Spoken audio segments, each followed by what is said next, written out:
ज्योति जगा लो, होगा दूर अंधेरा। ओम शांति, ओम शांति, ओम शांति।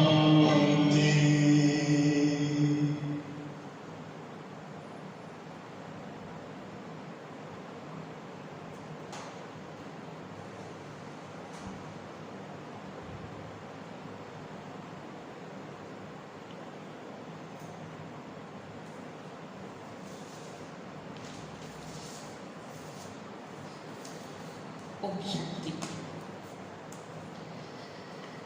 आज 25 तारीख की साकार मिली है।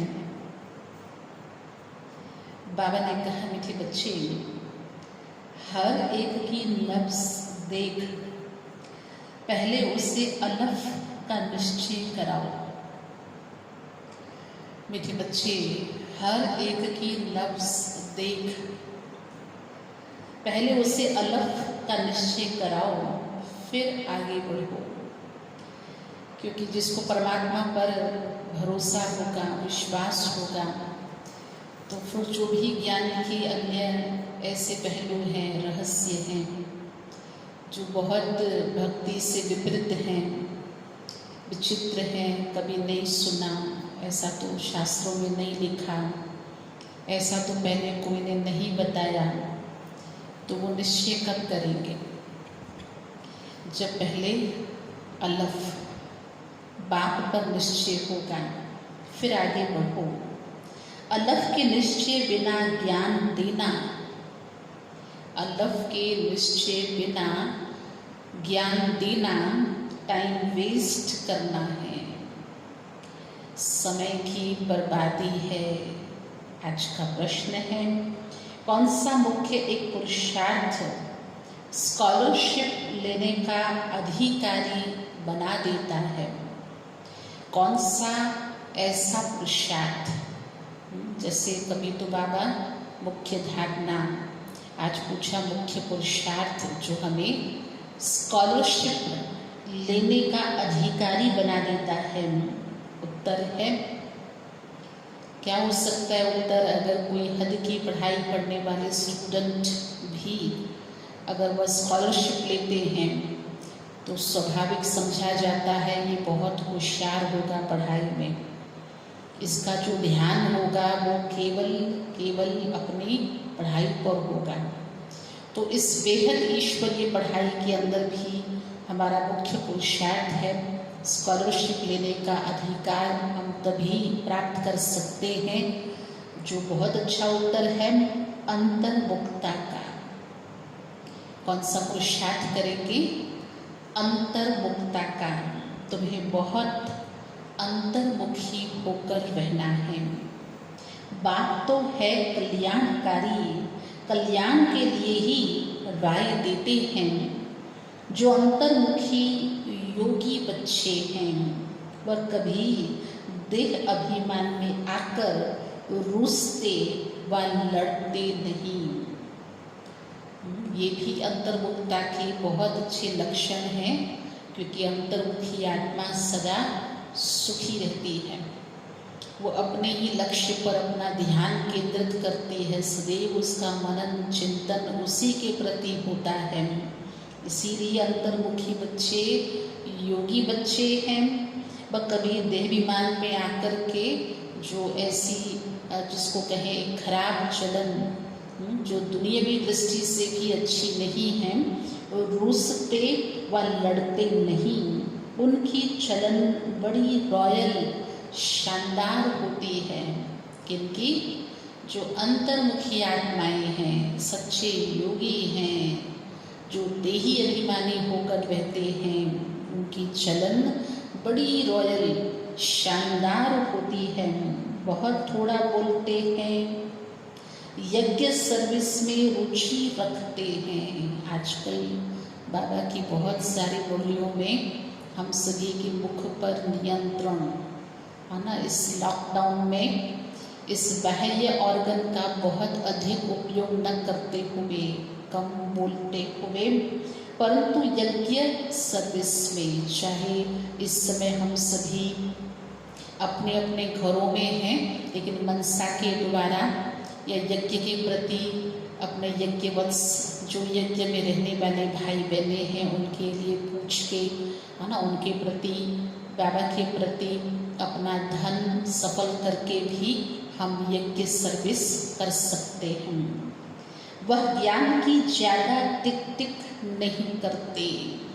अंतर्मुखी आत्माएं याद में रहकर सर्विस करते हैं। अंतर्मुखी आत्माएं याद में रहकर सर्विस करते हैं। ओम शांति। अक्सर करके देखा जाता है प्रदर्शनी सर्विस के समाचार भी आते हैं, तो मूल बात जो बात की पहचान की है उस पर पूरा निश्चय न बिठाने से बाकी जो कुछ समझाते रहते हैं वह कोई की बुद्धि में बैठता मुश्किल है। कोई की बुद्धि में बैठता मुश्किल है। बाबा के पास ऐसे कई समाचार आते कि बहुत सेवा की, बहुत समझाया, बहुत लोग आए थे, लेकिन अलग एक बात पर निश्चय न होने के कारण बुद्धि में कुछ बैठता नहीं है। भले अच्छा अच्छा कहते, परंतु बात की पहचान नहीं। पहले तो बात की पहचान हो। बात के महावाक्य हैं, बात के महावाक्य हैं जो हर एक को ये सुनाने चाहिए, ये सर्विस करनी चाहिए। इस समय पर खास बाबा का विशेष हम बच्चों के प्रति बात के महावाक्य है, मुझे याद करो मैं ही पतित पावन हूँ। मुझे याद करने से तुम पतित से पावन बन जाएंगी। यह है मुख्य बात। भगवान एक है, वही पतित पावन है, ज्ञान का सागर है, सुख का सागर है, वही ऊंच से ऊंच है। ये निश्चय हो जाए तो फिर भक्ति मार्ग के जो शास्त्र, वेद अथवा गीता, भागवत हैं, ये सब खंडन हो जाए, ये सब खंडन हो जाए। हमारा मुख्य कर्तव्य है एक बात पर निश्चय कराना, और निश्चय कराने के लिए बाबा का सहज सत्य परिचय, यथार्थ परिचय। बाप ज्ञान का सागर है, सुख का सागर है, पतित पावन है। अगर ये निश्चय हो जाए तो फिर सब बाकी खंडन हो जाएंगे। भगवान तो खुद कहते हैं, यह मैंने नहीं सुनाया है, मेरा ज्ञान शास्त्रों में नहीं है। भगवान खुद कह रहे हैं, ये मैंने नहीं सुनाया। ये जो पुस्तक में लिखा होगा, धर्म ग्रंथों में लिखा होगा, ये मैंने नहीं सुनाया। मेरा ज्ञान शास्त्रों में नहीं है, वह है भक्ति मार्ग का ज्ञान। मैं तो ज्ञान दे सदगति करके चला जाता हूँ, फिर यह ज्ञान प्रायलोप हो जाता है। समय प्रति समय देखा गया, सृष्टि चक्र में बहुत बातें आई और चली गई। ऐसे ही भगवान का ज्ञान भी एक समय ये लुप्त हो जाता है। जैसे बाप चले जाते हैं तो फिर ये मेरा ज्ञान भी प्रायलोप हो जाता है। ज्ञान की प्रारब्ध है। ज्ञान और भक्ति यह आधा आधा चलती है। भगवान जब आते हैं तो अपना परिचय देते हैं। ज्ञान की प्रारब्ध चलती है, ज्ञान नहीं चलता, परंतु ज्ञान की प्रारब्ध चलती है। फिर वह पूरी होती है तो भक्ति मार्ग शुरू हो जाता है। जब बाप का निश्चय बैठे तो समझे भगवान वाच यह भक्ति मार्ग के शास्त्र हैं। भगवान जब आते हैं तो आकर अपना परिचय देते हैं। मैं कहता हूँ 5000 वर्ष का कल्प है, मैं तो ब्रह्मा मुख से समझा रहा हूँ। 5000 वर्ष का ये सृष्टि चक्र है, और ये कैसे बताया? तो ब्रह्मा मुख द्वारा समझाता हूँ। तो पहली मुख्य बात बुद्धि में बिठानी है, भगवान कौन है।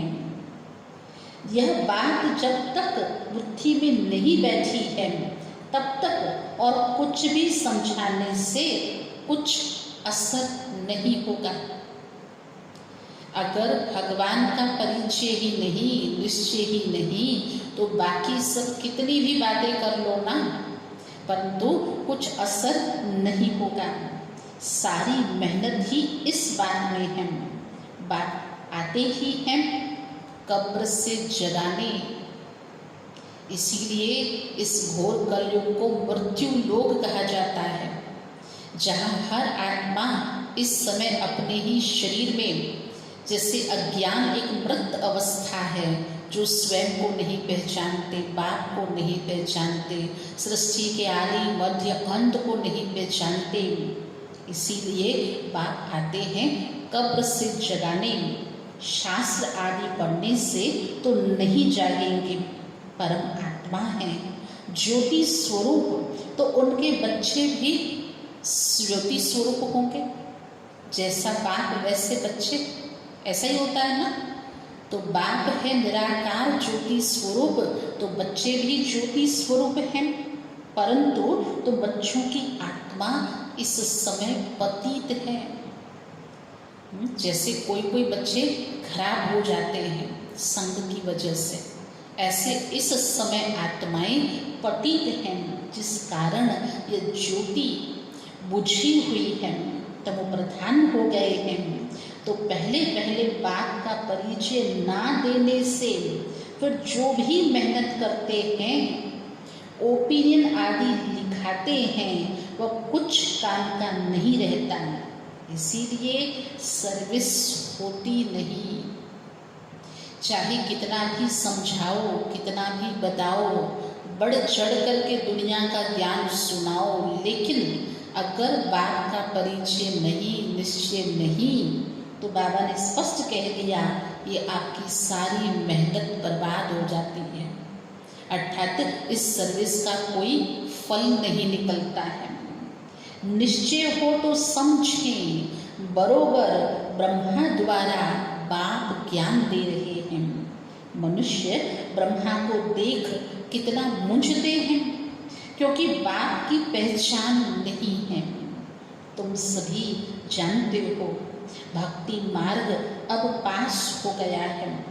कलयुग में है भक्ति मार्ग और अब संगम पर है ज्ञान मार्ग।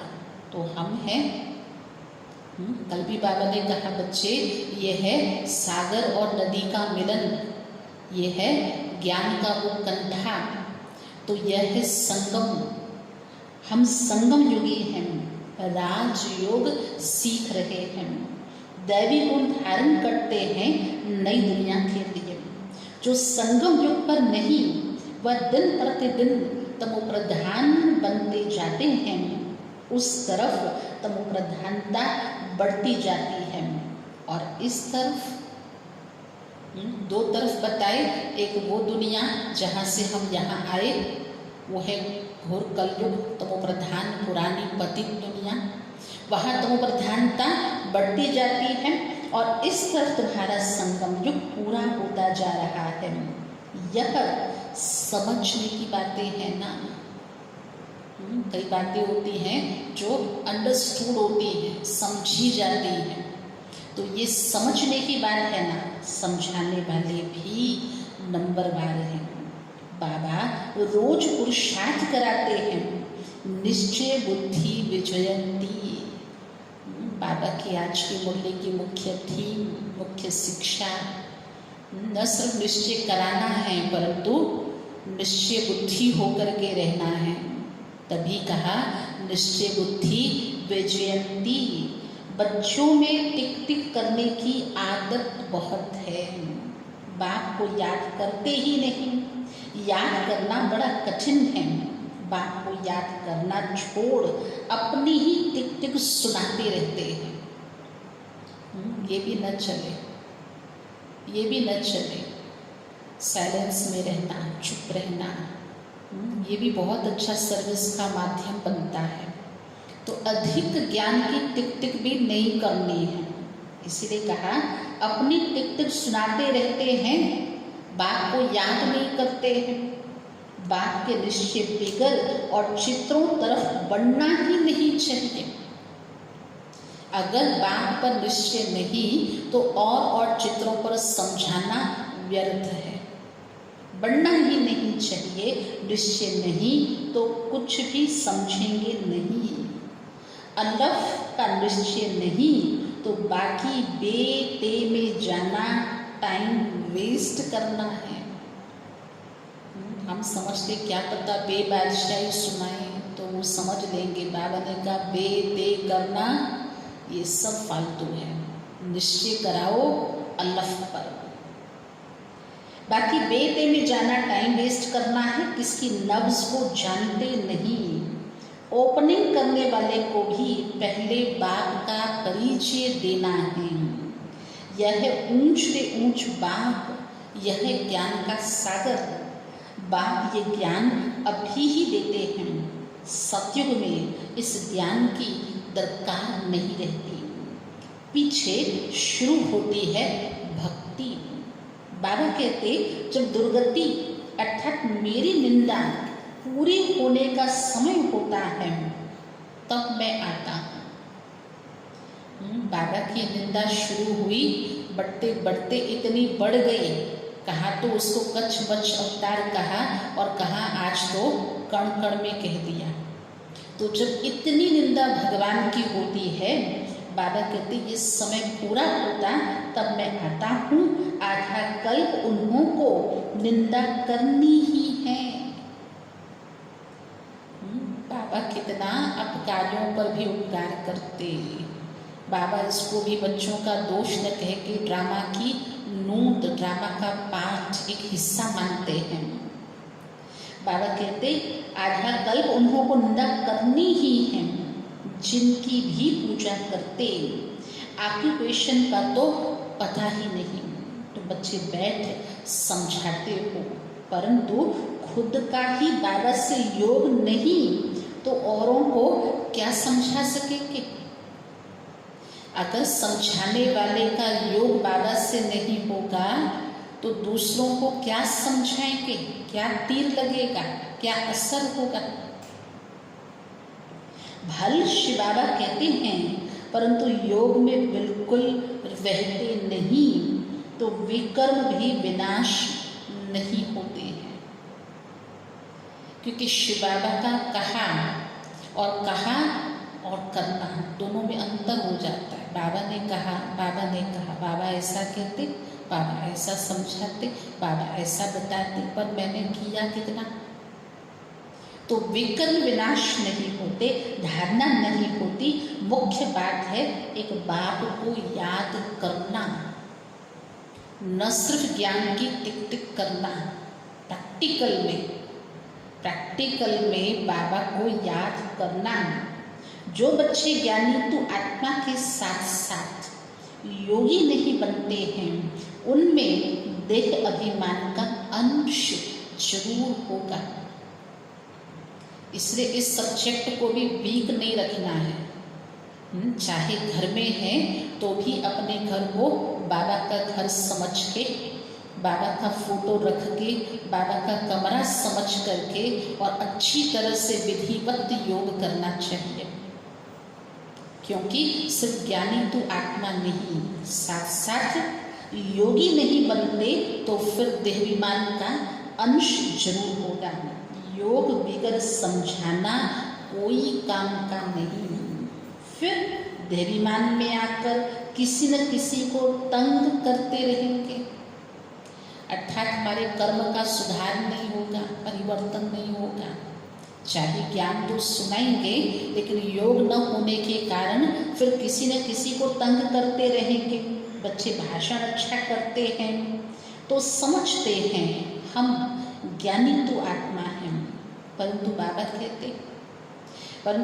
कहते ज्ञानी तो आत्मा तो हो, परंतु योग कम है। आपको तो वही बता सकता है ना जिसके साथ योग लगता है। कितना योग पहुंचता है। कहाँ तक बाबा की याद तीव्र याद बनती है, उस याद में कितनी तड़फन है, कितना स्नेह है, कितनी लगन है।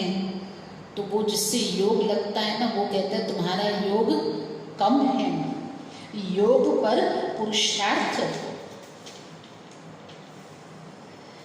कम है, योग पर पुरुषार्थ कम है। तो बाप कितना ना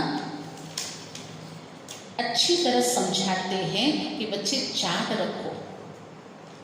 कैसे मालूम चले कि ज्ञान तो है परंतु योग कम है, तो क्या करना चाहिए। जैसे दूसरों के लिए कहा ना कि नब्ज चेक करो दूसरों की और फिर उनकी सेवा करो, ऐसे खुद के लिए कहा अपना चाट रखो। मुख्य है ही योग की बात। बच्चों में ज्ञान के समझाने का शौक तो है, लेकिन योग नहीं है। योग बिगर विकर्म विनाश नहीं होंगे, फिर पद क्या पाएंगे। अगर विकर्म विनाश ही नहीं हुए तो पद क्या पाएंगे। योग में तो बहुत बच्चे फेल हैं, समझते हैं हम 100% हैं, परंतु बाबा कहते 2% हैं। कितना अंतर हुआ। बच्चे समझते 100% हैं, बाबा कहते 2% हैं। 98% का अंतर पड़ता है। बाबा खुद बतलाते हैं, भोजन खाते समय याद में रहता हूँ। ये ब्रह्मा जो हम सभी की माँ है, बड़ी माँ, जो इंजन है, जिनको देख देख हम फॉलो करके इनसे सीखते हैं, वो भी अपना अनुभव सुनाते। कहते हैं भोजन खाते समय याद में रहता हूँ, फिर भूल जाता हूँ। स्नान करता हूँ तो भी बाबा को याद करता हूँ। भालू का बच्चा हूँ, फिर भी याद भूल जाते हैं। समझते हो, यह तो नंबर 1 में जाने वाला है। समझते हो, ये तो नंबर 1 में जाने वाला है। अगर उनकी ऐसी अनुभव से हम क्या सीखते, तो हमारा तो कितना पुरुषार्थ होना चाहिए। भोजन में, स्नान करते समय, मतलब हर कर्म में याद शामिल कर सकते हैं। जरूर ज्ञान और योग ठीक होगा। नंबर 1 में जाने वाला है तो जरूर इनका ज्ञान योग ठीक होगा। फिर भी बाबा कहते बच्चे योग में बहुत मेहनत है, ट्रायल करके देखो, फिर अनुभव सुनाओ, समझो। दर्जी कपड़ा सिलाई करते हैं तो देखना चाहिए बाबा की याद में रहता हूँ। कितना सिंपल बाबा ने बहुत अच्छा प्रैक्टिकल एक अच्छा हम सभी को उदाहरण दिया। कैसे चेक करें। मान लो कोई बाबा का बच्चा दर्जी का काम करता, सिलाई का काम करता है, तो चेक कर सकते हैं कि क्या उस समय याद में रह कर के सिलाई करता हूँ। बाबा बहुत मीठा माशूक है, उनको जितना याद करेंगे तो हमारे विकर्म विनाश होंगे, हम सतप्रधान बन जाएंगे। अपने को देखें, हम कितना समय याद में रहता हूँ। बाबा को रिजल्ट बतानी चाहिए। याद में रहने से ही कल्याण होगा, बाकी जास्ती समझाने से कल्याण नहीं होगा। समझते कुछ नहीं है, अलफ बेगर काम कैसे चलेगा। मुख्य है अलफ, अल्लाह, बाबा। बाप बेगर काम कैसे चलेगा। एक अलफ का पता नहीं, बाकी तो बिंदी बिंदी हो जाती। अलफ के साथ बिंदी देने से तो फायदा होता है ना। अकेले जीरो का तो कोई अर्थ ही नहीं है, लेकिन अलफ है तो बिंदी लगाओ तो 10, फिर बिंदी लगाओ तो 100। इसलिए बाबा ने कहा अलफ के साथ बिंदी देने से फायदा होता है। योग नहीं तो सारा दिन टाइम वेस्ट करते रहते। बाबा को तो तरस पड़ता है, ये क्या पद पाएंगे। तकदीर में नहीं है तो बाप भी क्या करे। बाप तो घड़ी घड़ी समझाते हैं, दैवी गुण अच्छे रखो, बाप की याद में रहो, याद बहुत जरूरी है। जैसे अन्य आत्माओं की सेवा के लिए कहा अलफ पे निश्चय कराओ, ऐसे स्व उन्नति के लिए कहा याद में रहना जरूरी है। याद से लव होगा तभी श्रीमत पर चल सकेंगे।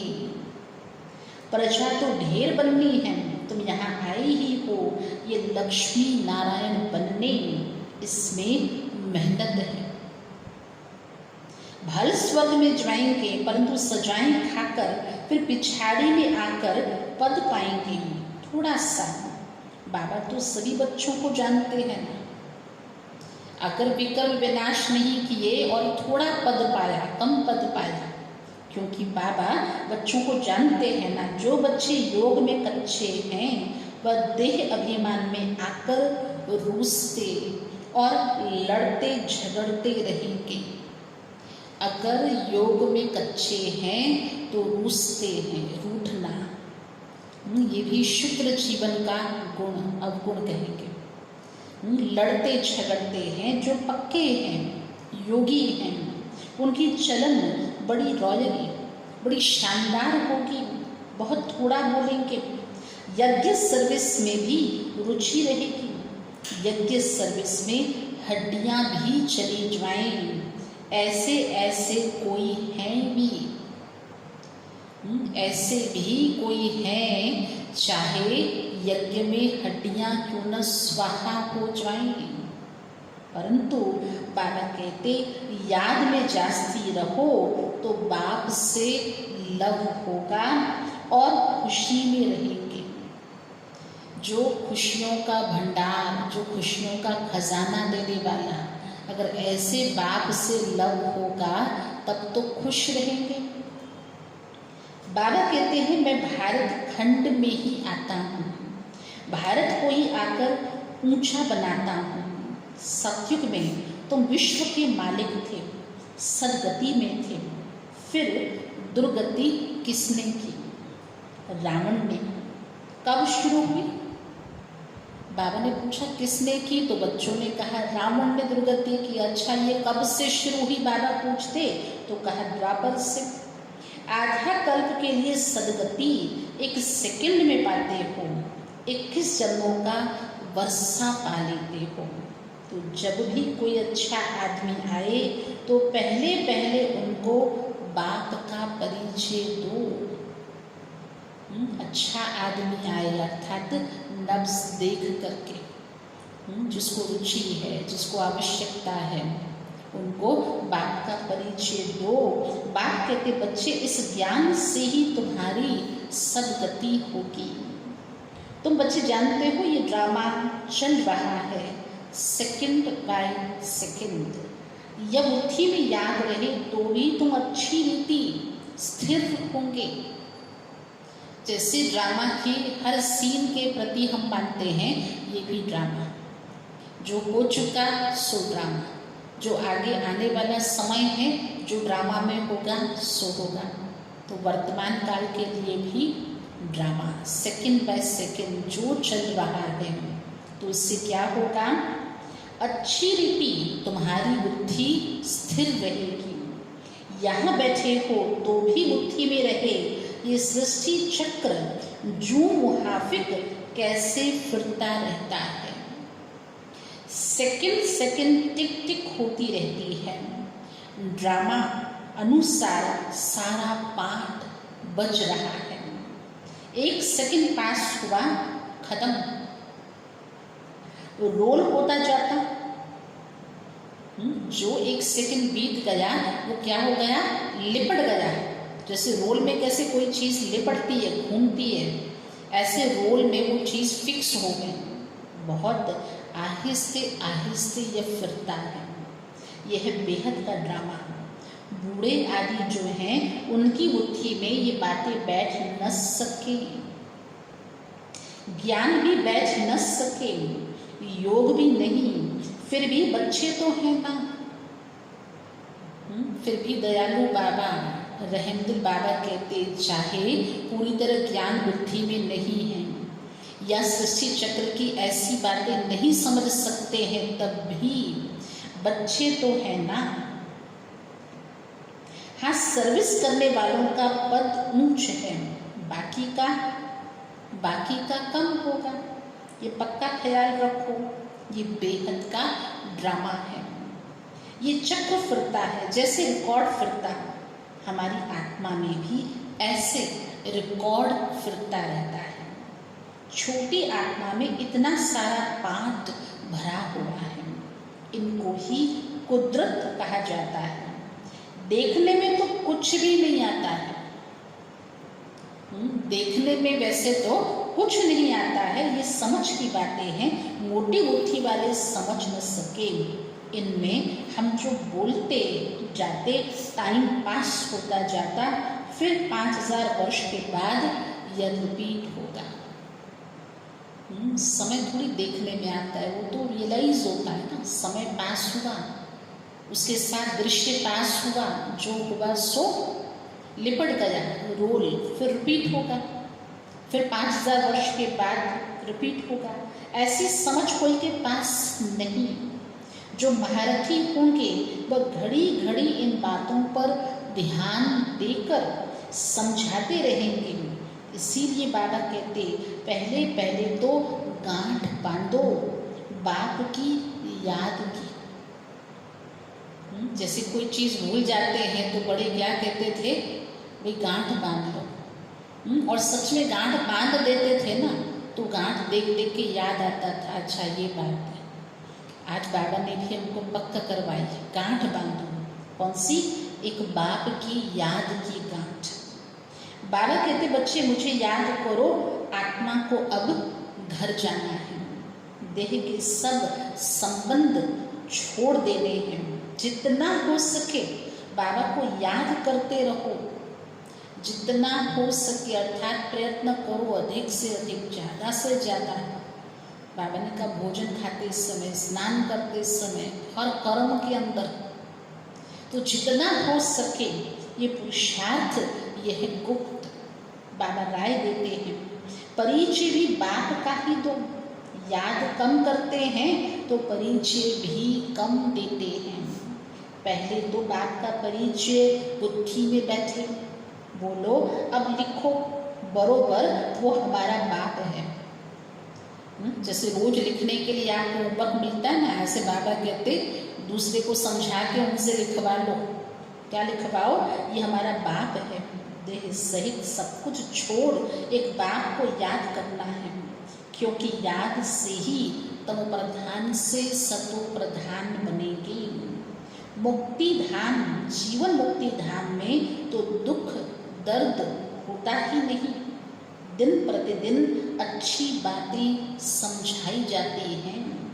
आपस में भी यही बातें करो, यही बातें अर्थात ज्ञान की बातें। उस स्थान और उस स्थान की जब हम कोई बात करते हैं तो कहीं न कहीं हमारी स्थिति में उस स्थान का कोई प्रभाव पड़ता है। अगर कहा वहाँ कोई दुख की बात नहीं, तो अवश्य हमारे इस वर्तमान समय की इस स्थिति में हम सुख स्वरूप बनते जाएंगे।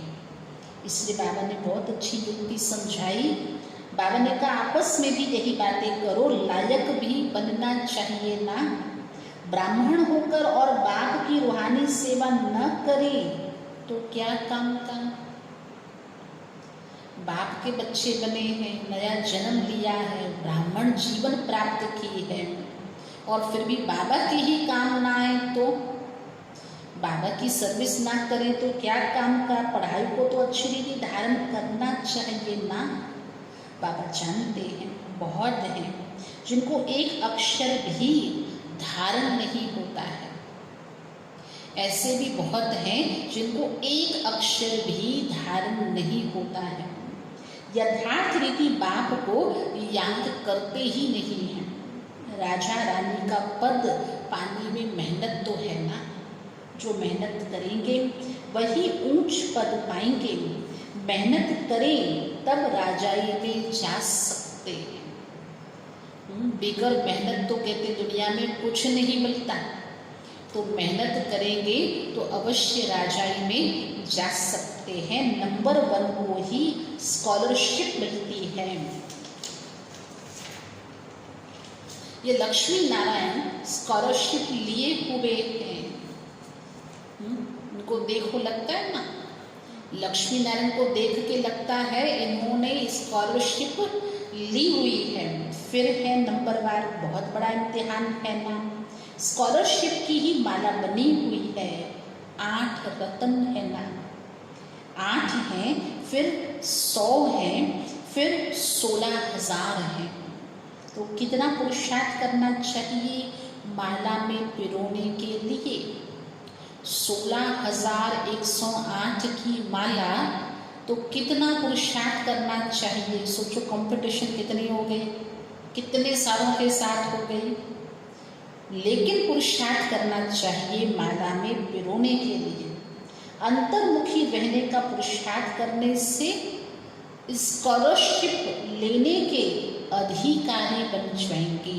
आज के प्रश्न का उत्तर, कौन सा मुख्य पुरुषार्थ करें जो हम स्कॉलरशिप के अधिकारी बने? अंतर्मुखी बनने का पुरुषार्थ करना चाहिए। तुम्हें बहुत अंतर्मुखी रहना है। बात तो है कल्याणकारी, तो कल्याण के लिए ही राय देते हैं। कल्याण तो सारी दुनिया का होना है। दुनिया वाला जो भगवान है ना, रचयिता संसार का, वो खुद कह रहे हैं संपूर्ण संसार का कल्याण तो होना है, परंतु नंबर 12 है। तुम यहाँ बाप के पास पढ़ने के लिए आए हो। तुम्हारे में भी वह स्टूडेंट अच्छे हैं जो पढ़ाई पर ध्यान देते हैं। अक्सर हम उन्हीं अच्छा कहते हैं, चाहे कोई भी कार्य हो, कोई कर्तव्य हो, जो पूरी तरह से अपना ध्यान लगा करके लगन से करते हैं। तो यहाँ भी जो अच्छे स्टूडेंट हैं, जो पढ़ाई पर ध्यान देते हैं, कोई तो बिल्कुल ध्यान नहीं देते हैं। ऐसे भी बहुत समझते हैं जो भाग्य में होगा। पढ़ाई की एम ही नहीं है, तो बच्चों को याद का चार्ट रखना है। हमको अब वापस घर जाना है, ज्ञान तो यहाँ ही छोड़ जाएंगे। ज्ञान का पाठ पूरा हो जाता है। आत्मा इतनी छोटी, उनमें कितना पाठ है, वंडर है ना। आत्मा इतनी छोटी और उसमें कितना ना पाठ भरा हुआ है, वंडर है ना। सारा अविनाशी ड्रामा है। ऐसे ऐसे भी तुम अंतर्मुखी हो, अपने से बातें करते रहो, तो तुमको बहुत खुशी हो कि बाप आकर ऐसी बातें सुनाते हैं। अगर अंतर्मुखी अवस्था में स्वयं से ऐसी बातें करें तो बहुत खुशी रहेगी। बाप आकर ऐसी बातें सुनाते हैं कि आत्मा कब विनाश नहीं होती। आत्मा अविनाशी है। अगर इसका भी मंथन चिंतन करें तो इससे भी बहुत खुशी रहेगी। ये बहुत वंडरफुल बात भी है अपने आप में, मंथन की बात भी है, ये रियलाइजेशन की बात भी है, और इससे भी बहुत खुशी रहेगी। जो हमारी अवस्था है वो बहुत लाइट, हल्की रहेगी। ड्रामा में एक एक मनुष्य का, एक एक चीज का पाठ मूंधा हुआ है। हर एक चीज का, न सिर्फ हम व्यक्तियों का, लेकिन इस समय जो चल रहा है ना, इसका भी पाठ मूंधा हुआ है। इनको बेअंत नहीं कहेंगे। अंत तो पाया है, परंतु यह है अनादि।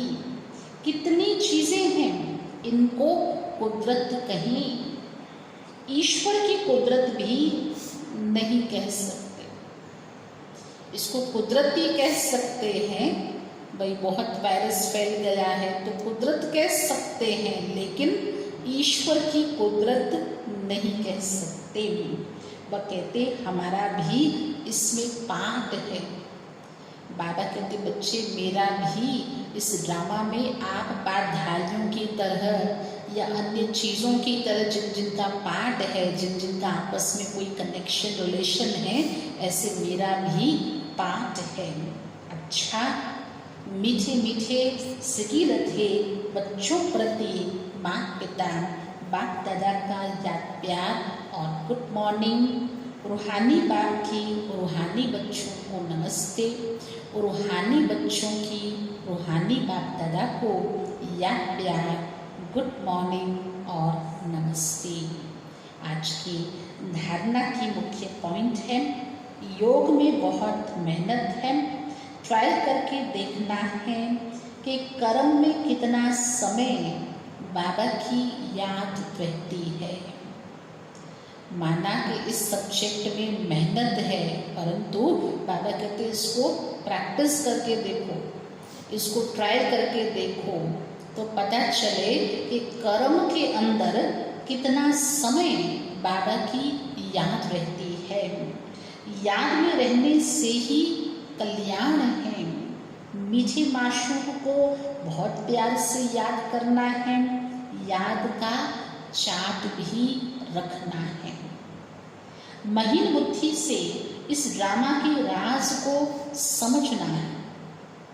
महीन बुद्धि से, बाहर मोटी मोटी बुद्धि से तो बाबा ने कहा समझेंगे ही नहीं, लेकिन महीन बुद्धि से अगर इस बात को चिंतन में लाया जाए तो ये बहुत कल्याणकारी ड्रामा है। ये भावी बहुत मीठी है, बहुत अच्छा है, और आगे चल कर के हमको ये याद आएगा कि ये कितना अच्छा हुआ, बहुत अच्छा हुआ। तो आज भी इस रज़ा पर राज़ी रहने के लिए महीन बुद्धि से इस ड्रामा के राज को समझना है। ये बहुत बहुत कल्याणकारी ड्रामा है। अगर कल्याणकारी बाबा कह रहे हैं तो अवश्य कल्याणकारी होगा। अगर रचयिता कह रहे हैं तो कल्याणकारी होगा। अगर बाबा को ड्रामा पसंद है, मीठा है, तो हमें भी तेरा भाड़ा मीठा लगे। हम जो बोलते हैं, बात करते हैं, वह फिर 5000 वर्ष बाद रिपीट होगा। शूटिंग चल रही है, इसीलिए बहुत ध्यान से अच्छी एक्शन करनी है, बहुत परफेक्ट डायलॉग बोलना है, क्योंकि फिर ये अपनी मूवी जब देखेंगे तो कुछ करेक्शन थोड़ी कर सकेंगे। इसलिए क्या करना है, बहुत अच्छा हम जो बोलते हैं, बात करते हैं, वह फिर 5000 वर्ष के बाद रिपीट होगा। इसे यथार्थ समझ खुशी में रहना है। ये कल्याणकारी है, ये सत्य है, ये अविनाशी है, इसीलिए खुशी में रहना है। आज का वरदान है, आपस में स्नेह की लेन देन द्वारा सर्व को सहयोगी बनाने वाले सफलता मूर्त भव। आपस में स्नेह की लेन देन द्वारा सर्व को सहयोगी बनाने वाले सफलता मूर्त भव। अभी ज्ञान देने और लेने की स्टेज पास की, अब स्नेह की लेन देन करो। जो भी सामने आए, संबंध में आए, तो स्नेह देना और लेना है। इसको कहा जाता है सर्व के स्नेही व लवली। इसको कहा जाता है सर्व के स्नेही व लवली।